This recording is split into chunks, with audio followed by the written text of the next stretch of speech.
오늘 아침 출근을 했습니다.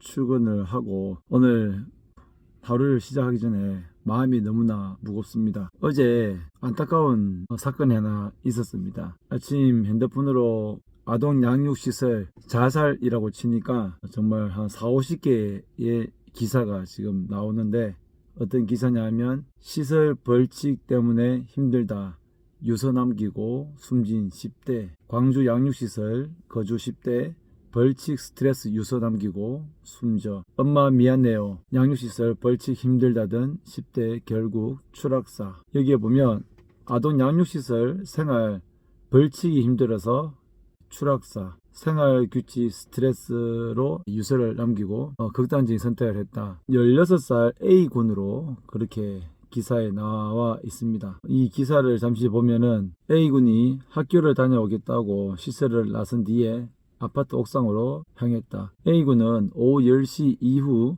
스마트폰을 사용하다 시설 보육사에게 적발돼 제재를 받은 것으로 정해졌다. 해당 시설은 아동과 협의해 자유규칙을 만들어 운영하고 있다 라는 내용입니다. A군은 부모의 이혼으로 2019년 아동보호 양육시설에서 생활해왔는데, 일시 아동보호시설에서 처음 입소를 하고 공동생활과정에서 거쳐서 이 시설로 왔다고 합니다. 그러니 먼저 일시보호, 공동생활과정, 그리고 아동양육시설로 가면서 그 생활 규정들이 다 다를 겁니다. 아마 그 세 곳의 시설을 거쳐서 갔는데, 그 거쳐서 갈 때마다 자신에게 적용되는 그런 생활 규칙들이 다르겠죠. 그곳에서 어떠한 곳에서는 사랑을 주는 이렇게 조금 프리한 곳이 있을 거고요.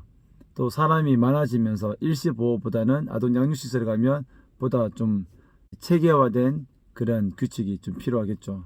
그런 규칙에 있어서 많은 상호간의 그 갈등이 있을 걸로 예상됩니다. 오래전에 3, 4년 전에 큰 이슈가 된 광주의 자립준비 청년이 아직도 읽지 못한 책이 많다라는 그런 이야기를 하면서 극단적인 선택을 한 일이 있었고요. 그때 사회적으로 큰 이슈가 되었고, 그 이후에 또 사회적인 이슈가 될 것 같습니다. 자립준비 청년들이 많은 안타까움을, 자살 시도라든지 그러한 기사들은 많이 있습니다. 그동안 많이 있었는데, 그럼에도 아동시설에 성장하는 아이가 이렇게 이런 소식을 접하니까 너무나 안타깝습니다. 꽃도 피우지 못했던 그 아이에 대해서 삼가 고인의 명복을 빕니다. 다른 기사에 보면 자립준비 청년들이 2019년에 32명이 사망했다는 내용들도 있는데, 어떻게 시설에 있는 그 아이가 이런 선택을 했다니까 너무 안타깝고요. 어떻게 하면 이것을 해결할 수 없을까라는 고민이 많이 듭니다. 너무나 좀 아이를 탓하는 게 아니라 아이도 나약하고, 어떻게 보면 그 환경이 그 아이를 나약하게 만들었을 거고요. 이것이 누구의 문제인가 라는 생각이 듭니다.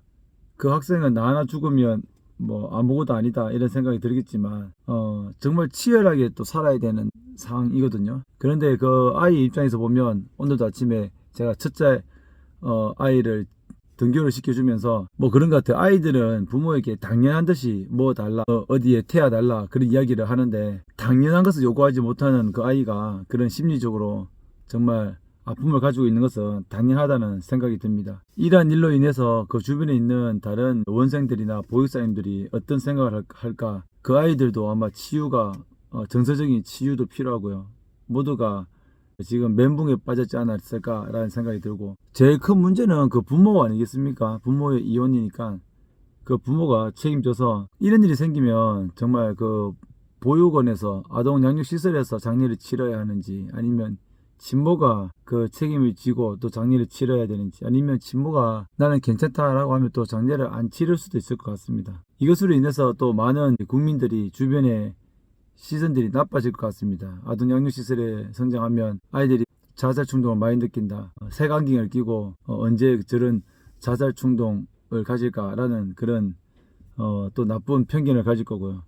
또한 지금 경찰에서 조사를 하고 있지만 그 시설에서 괴롭힘은 없었는지 그런 것들을 조사를 한대요. 그러면 그 시설에 대한 또 인식도 안 좋아지면 시설에 대한 시선도 안 좋아지고, 그 원생들에 대한 시선도 안 좋아지고, 무엇보다도 그 기사에 보면 유서에 엄마 미안해요 라는 그런 말이 있는데, 아마 친모를 말하겠죠. 아이들이 더 대단합니다. 이런 위기 상황에서도 자신을 낳아준 부모에 대해서 생각을 한다는 건 상당히 뭐 어떻게 보면 더 대단하다라는 생각이 들고요. 고인이 이런 생각을 하기 전에 친모에게 나 정말 여기 있는 생활 규칙이 마음에 들지 않으니 생활 스트레스를 많이 받으니까 정말 극단적인 선택까지 하기 전에 자신의 친모에게 상담을 해야죠. 아니면 시설에 조금 뭔가 실수가 있다면 상담을 지속적으로 더 해야 되겠죠. 이것이 이곳만의 문제는 아닙니다.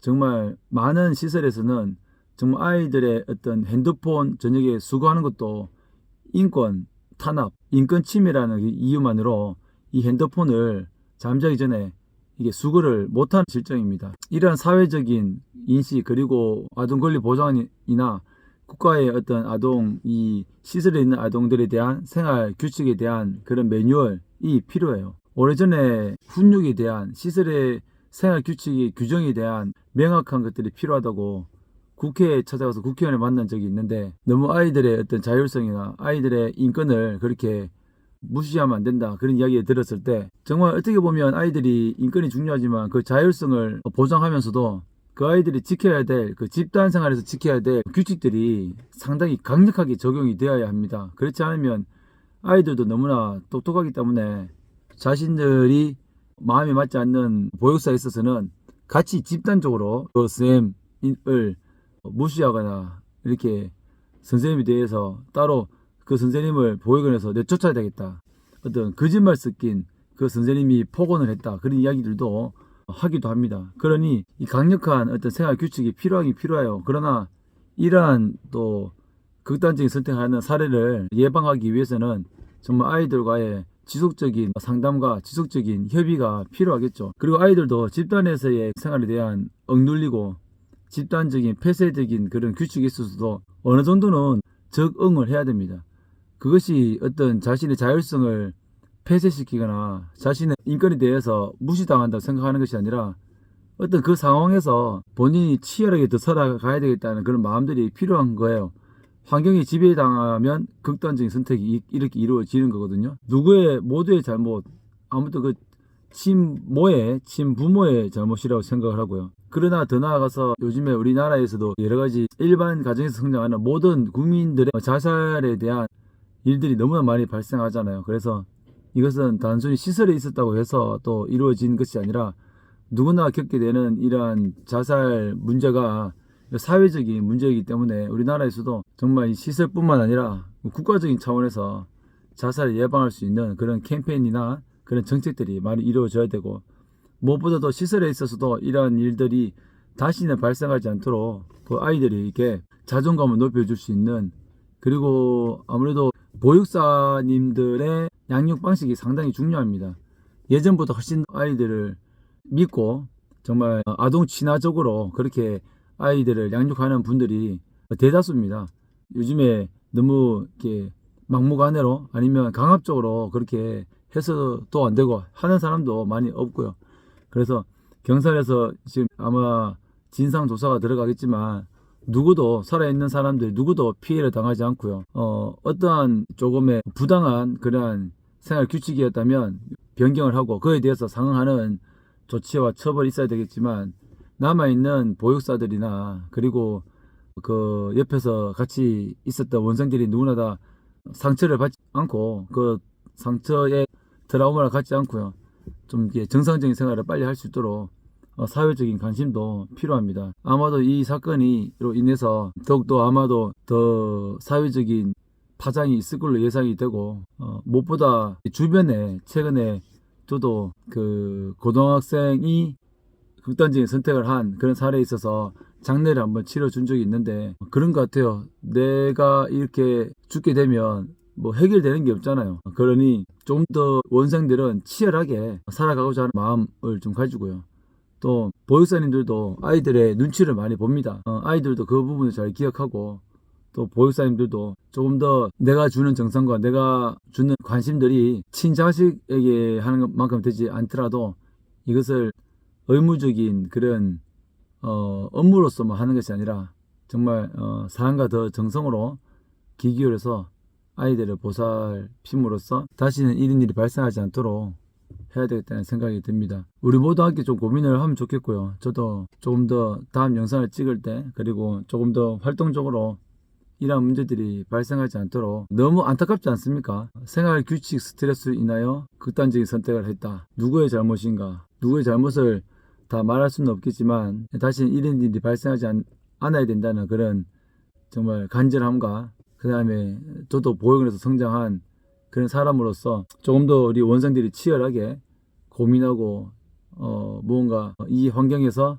환경을 극복하고자 하는 그러한 마음과 보육사님들의 조금 더 관심 어린 그런 정성이 필요하다는 생각이 듭니다. 삼가 고인의 명복을 빕니다.